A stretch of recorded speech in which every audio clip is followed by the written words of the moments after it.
very serious story and a story that we've been covering for a few weeks, and it's horrible. Of course, it's the Ahmaud Arbery story.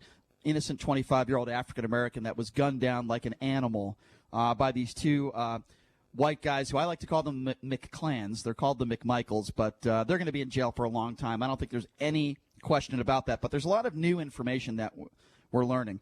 We're learning that this kid was not chased down for 10 or 20 seconds.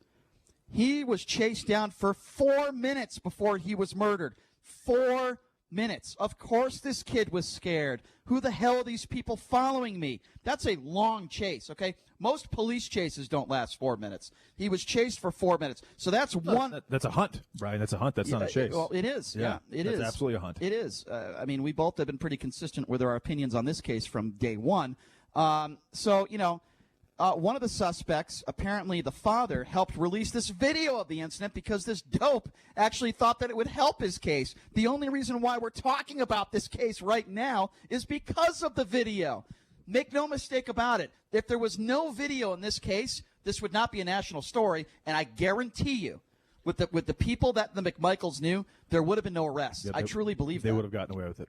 I truly believe that. So now there's new surveillance video showing multiple people had trespassed at this home that Ahmaud Arbery visited. But yet he was the only one killed here. There were multiple people that were there. Now, why they were there? Some say, well, there was a water faucet in the back. I don't know. All I know is that when I was a kid, maybe not my mid-20s, but when I was in high school and I was messing around with my friends, we went to houses that were under construction, just walking around, just goofing around. It's not a felony, okay? It's not a felony. And now we have a new video that came out. Now, this is an interesting video. It's interesting on a few fronts. It's a video of Arbery getting into it with police officers. What it is it's back in 2017.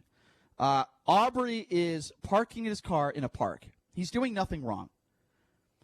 So there's two issues in this video that I have. One that helps Arbery and one that maybe hurts him. I'll explain exactly what I mean by that. It doesn't justify what took place in the murder a few months ago. That's not what I'm saying. But just a look inside his mind and then the police officers. So I want to play this audio, but I want to set it up again. This was back in 2017. It's police body cam footage with audio. Arbery parks his car in the park. Keep in mind, he was never arrested. He wasn't doing anything wrong. And I want you to listen to this with your own ears, and then we'll discuss it. Here it is.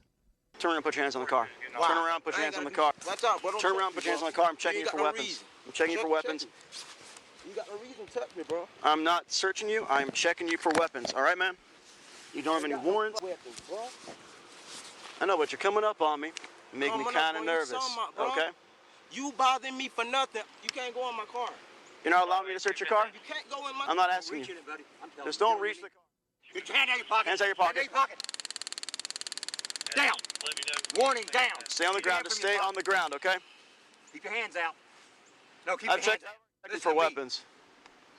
I've checked him for weapons. Okay, so a couple things here. That sound that you heard was the police attempting to tase him, but here's the problem with that. First of all, let me be honest about this whole situation. Nobody handled this situation right. Arbery didn't handle it right. The police didn't handle it right. Let me start with the police because I think that's more important. He was doing nothing wrong. He parked his car in the park, and they come up to him and assume that he's a drug dealer or he's doing drugs because there were drugs in that area. That is an unlawful detain. That is completely unlawful. They had no reason to suspect that he was doing anything wrong because he wasn't. The police were wrong. Second, the second police officer who attempted to tase Arbery and was unsuccessful, that wasn't warranted. Why? Because the other officer already checked him for weapons. He didn't have any weapons on him. He wasn't a threat. So this is another example of the police racially profiling. The kid was doing nothing wrong. Now, with that being said, I will hold a little bit of criticism towards Arbery. Here's where I think he made a mistake. Now, I understand he's frustrated. He's doing nothing wrong. The police get up on him. They're asking him all these questions. I would be frustrated, too. But here's what I wouldn't do. And listen, I'm not a black man. I understand that, okay? Some police are going to treat me differently than if I looked like Ahmaud Arbery. I understand that. With that being said, it doesn't do any good to be aggressive towards the police officers. And what you didn't hear in that video, and I watched the entire video, is Arbery lunging at one of the officers being aggressive. You can't do that. Don't swear at the officer because that's going to piss off the officer. Whether the officer is right or wrong, I think we all can agree. When you're aggressive towards a police officer and you're swearing at a police officer, It's probably not going to help your situation any. It's not going to make your situation any better. You shouldn't have had to show your ID. Show your ID, though. Officer, I'm not doing anything wrong. I'm just here at the park. You can search my car. I got nothing on me. And then he would have been about his way. It wouldn't have escalated to that point. While I sympathize with Arbery and why he was so frustrated, I get it. I can only imagine this wasn't the first time this happened to him. I get it. And I know it happens to many African Americans across the country. It's wrong. It needs to stop. And that's why I say these body cameras and the audio need to be on 24/7. So if an African American is treated unfairly, he can file a report, and then an attorney can get that body camera footage to see if the officer did not behave properly. Those officers did not behave properly. They were wrong. But it also gets in the mind of this young man, and in no way, shape, or form am I justifying the officer's behavior there, and in no way, shape, or form am I justifying the McMichaels or the McClans, as I like to call them, for the murder of this young man. I am not justifying any of that. But with that being said, it does get into a little bit of the mind of this young man. I would imagine this is probably not the first time police have what's the word I'm looking for? I guess have harassed him. But at the same time, you could call it racial profiling and harassment. You could definitely call that. I mean, initially. Especially initially. Now, obviously, when he lunged it, but you're right. The tase didn't make a lot of sense if he already searched him. And he didn't say that. He said, "I'm checking you for weapons," and Ahmaud Arbery said, "You can't search me." And he says, "Well, I'm actually that is a search. I'm not. Well, yeah, exactly. That's exactly what he was doing the entire time." Yep. I think what this proves is that the PD of Brunswick knew who this guy was, and it kind of corroborates a text message that the elderly McMichael, Gregory McMichael, claimed that he was told by a police officer via text that he could make a citizen's arrest. Which is ridiculous. And it is ridiculous, but this particular situation corroborates that story. So I think there might be something to that. Yeah. Well, again, and it's so hard for me to do this because I am totally on the side of the Arbery family. This was a murder. This was a lynching. With that being said, I hate to say this, but it doesn't do any good for a citizen, even if you believe the officer is wrong, to swear at an officer and to be aggressive at an officer. In most cases, that's just going to get the officer angry. Listen, we're all human, right? These officers are going to get more agitated and more upset. And listen, it's the officer's responsibility to keep his emotions in check and serve and protect. But I can tell you right there, in that specific situation, even though the officers were dead wrong, and they were, it doesn't do you any good to be aggressive and lunge at an officer and swear. And that's what Arbery did. It's just not smart. But if I'm Ahmaud Arbery and I'm sitting there in my car, I'm thinking to myself, if I'm white, is this happening to me? And I'm thinking the answer is no. Probably not. I don't think that if that was a truck and there was two kids in it that were hanging out in that particular place, in that particular park, even if there were drugs in the area and they were Caucasian, I don't think they would have been stopped. In fact, they may have been waved to. They may have known those police officers, considering how small that town was. Well, and so from that thought process, I understand where Ahmaud Arbery was coming from by getting angry with the police officer, because to him he's thinking to himself, yeah, but I didn't do anything wrong. Now the fact that he wouldn't let them search his vehicle, there's something to that as well. It's not just that. I saw the video. I understand frustration, but I saw the video. And Arbery kind of lunges at the officer in a very aggressive way. Can't do that under any circumstance. Can't do that, because then that gives the officer an opportunity. I hate to use the term opportunity, but to take out a weapon. Sure. It gives the officer an opportunity to either tase him or take out a gun. You cannot lunge at an officer under any circumstances, period. With that being said, these officers are wrong. It is important for people, not just minorities. It's important for everyone in this country to understand the law. And the law states you do not have to show an officer your ID unless you're detained or suspicion of committing a crime. Before you show an officer your IDs, you need to ask him that question. What's your suspicion that I've committed a crime? What crime do you think I've committed? Am I detained? And if they don't give you an answer and you're not being detained, you do not have to show your ID. I would not show my ID to those officers because they were wrong. They were flat out wrong in the way they handled that situation. I guarantee you those types of situations happen in this country hundreds of times a day. There's no doubt. That could have ended very badly. If that was a younger officer, or maybe an officer that was new to the job, or, God forbid, an officer that was racist in one way, shape, or form, he could have been shot dead there. And there is a chance that officers could have been justified. Why? Because Arbery lunged at one of the officers. And that officer could say, I felt like my life was in danger. Don't give an officer an out. Don't give him a reason to take out his gun. Do what he tells you to do. And I talked to a lot of African Americans about this, and I say, listen, I don't know what it's like to be black. I don't know what it's like to have to be harassed by police officers all the time. I don't, and I'm not going to pretend to. You also don't know if this was the first time this had happened to him. Like I said, I would imagine this has happened before. But what I do know is this. It's not going to do you any good to argue with a police officer, to swear at a police officer, to act aggressive towards a police officer. I'm sorry, guys. It's just stupid. You can't do that. Don't give an officer an out to do something that you're not going to like. 702-257-5396 is the number to call. Again, that number, 702-257-5396 if you want to be a part of the conversation. Let's start off with Malik. Malik, you're first up on the Vegas Take. What's going on? Hey, what's up, Malik? Oh, yeah, guys. Hey, man, listen, guys, how you guys doing? Good. You know what's interesting, man? It's like if you were a white guy, you could be outrageous as you want because those guys will look at you as your brother. Oh, this is my little brother, you know. And the thing is with Arbery, he was like 22 then. He was young. Yeah, right. 22. You got these police officers coming up to one. He's by himself. So the guy, first of all, he was one-on-one with this one guy. All the cop had to do, he didn't even have to stop him. The guy was out in the park entertaining himself. But right. he did. But the thing is, like you said, emotions come in. You're right. But if the same situation, if it was a white dude, those cats wouldn't have even. I don't disagree with you. Malik, I think Malik, most likely you're probably right. And by the way, this area has had issues, just like Ferguson had issues with African American citizens and police and law enforcement. So you're probably right on that. But again, Malik, I have to be honest with you. My opinion doesn't change on what took place a few months ago. It was a lynching. It was a murder. But with that being said, we have to teach young African Americans that even if you think the police officer is wrong, compliance. Please comply with what they. And by the way, that doesn't necessarily.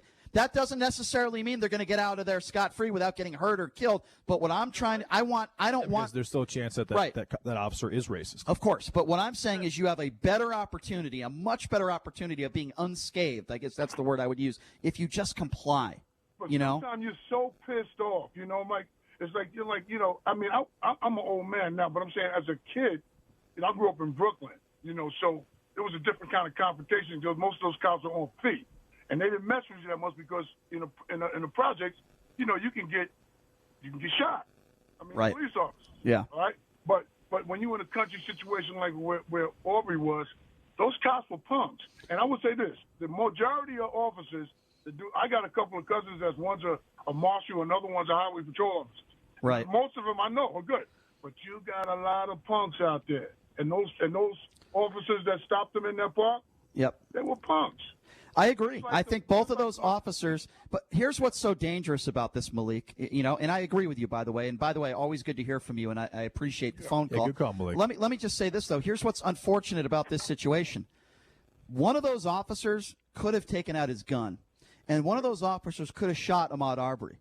And I personally believe he could have possibly been justified for that. No, he wouldn't have been justified. They would have covered it up. But think about the guy with the taser. The guy with the taser is basically wanted to shoot him. So what I'm saying, if they would have shot him, they would have put it undercover. They would have justified it. They would have said that he was aggressive. A 22-year-old I hear what you're saying. I hear what you're saying. Aggressive resisting arrest. I agree with that. I hear what you're saying. The only part of that video that I disagree with you on is this. I watched the video. The audio doesn't always do justice. And in a part of that video, you see Arbery getting aggressive and lunging towards the officer. You can't do that. You just can't. And Brian, what this really shows, and you mentioned it at the beginning of this conversation, it shows maybe the mindset of that community. This is the same department that the elder McMichael was a police officer with. Right. Okay, so it shows maybe what's like to be a young black man in Brunswick, Georgia. Well, and that's the point. I think that there's a chance that he was disliked by the police department. Well, being disliked. That Ahmaud Arbery was known by a lot of police officers in Brunswick, and they had their eye on him, and he was disliked. And McMichael and them. Otherwise, why would they have created that story to tell his mother that it was a home invasion? Sure there's a lot. Why would they have done that? Why would they have and then corroborated that up the chain in that particular city? But I'm sure you would agree. Just because you dislike someone doesn't give you the reason to chase after them. Of course, I'm not saying that. But what I'm saying is there's a history. I think the police are a little more involved than we were initially led to believe, at least on behalf of what Greg McMichael I'll tell you who's at fault. And his son Travis did. I think there is a lot of blame to go around here. It doesn't just lie with the McClans, so to speak. Of course there's a lot of blame. I want to know the officers that lied to the mother. I want to know the officer that told the McClans that they could act as citizens and make a citizen's arrest. I want to know who told them specifically not to make those arrests the night of the murder. So, yes, you're right. It does go around. Let's go back to the phone lines, 702-257-5396. Let's go to Mark. Mark, you're next up on the Vegas Take. Hey, what's up, Mark? That's pretty good, guys. How you guys doing? Good. Doing okay. Brian, I actually agree with you on this Arbery killing. It was murder. Hopefully there is a death penalty in Georgia. Yeah. But with that being said, I called, I've been on hold for 20 minutes, and I'm actually calling on a Dina Titus interview. Is that all right? All right, quickly, go ahead. Since you've been waiting on hold, right. Go for it. Real quick. One, she said that this was not political, and that is not the case at all. This is 100% political. Well, it shouldn't be political. I think that's, but it shouldn't be. Do you agree with that? I think that both sides are making it political. My thing is I don't think it should be political. But, Brian, they're not, because one side is willing to reopen the economy and the other side is not. There are different reasons for that. I don't believe those. I don't believe the main reason why. And by the way, that's not true. There are people on the right that think that we should do this responsibly. There are some, but the majority of the states that are open right now are Republican states. There are people on the right that want to go and use Donald Trump's own guidelines. And by the way, we are in phase one right now. There are plenty of states that are in phase one. I appreciate the call. My point is very simple. It is political on both sides of the aisle. I'm not going to sit here and say and let someone say, well, it's just Democrats that are making it political. It's both sides of the aisle, and it shouldn't be political in a perfect world. 702-257-5396. Let's go to Kevin. Kevin, you're next up on the Vegas Take. Hey, what's up, Kevin? Hey, guys. Yeah, I was just noticing you guys are kind of just drifting back and forth with the Arbery case as far as, I understand the stop a little bit, but the cops were wrong. You guys are dithering whether they could have shot him and they'd have been justified. But overall, it was something that a black man has to deal with every day. And to think that this was his first time, of course not. But he's not the villain here. The cops were wrong. I'm not saying he is, Kevin. I'm not saying he is the villain. By the way, I'm not defending. We're saying the Kevin, exact opposite. I'm not defending these cops. They were wrong. But here's what I am saying. If you lunge toward an officer and you're aggressive towards an officer, you're giving an officer an out to take out his gun and do something very bad. I don't want that to happen, Kevin. And then this is the thing there. That right there. We're giving them the out.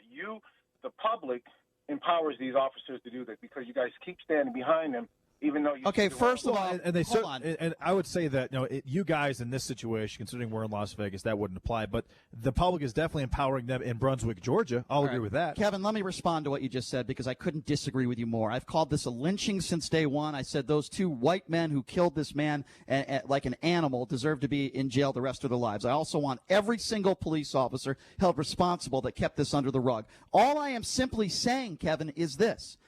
You cannot lunge towards an officer, regardless of whether the officers are right or wrong.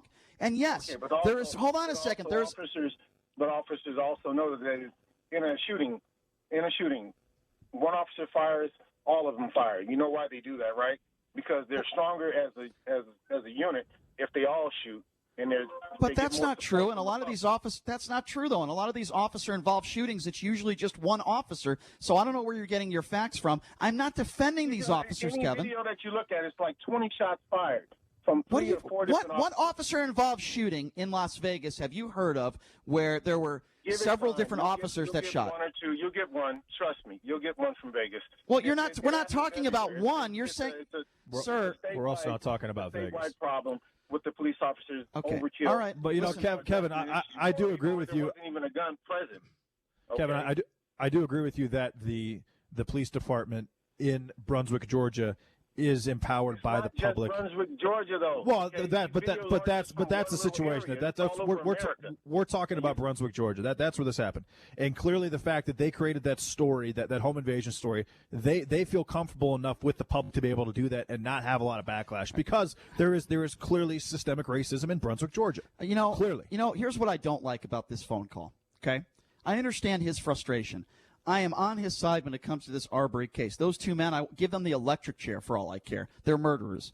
But one thing I didn't hear in that phone call is you need to comply with police officers. For whatever reason, some people have the attitude that if police officers are effing with you or they pull you over for no reason, that gives you the right to mouth off, maybe get into a physical confrontation with them. And I'm sorry, folks, that's wrong. While there are some police officers out there that are racist, and there are some cops out there that should not be on the streets, that doesn't give you a right to swear, yell, and lunge at a police officer. And if a police officer says he feels like his life is in danger, and if somebody is lunging towards me and swearing at me, I'll probably take my gun out. But then again, I wouldn't, pull somebody over for no reason, and I wouldn't look at somebody because of the color of their skin and search their vehicle. So there's two sides to that.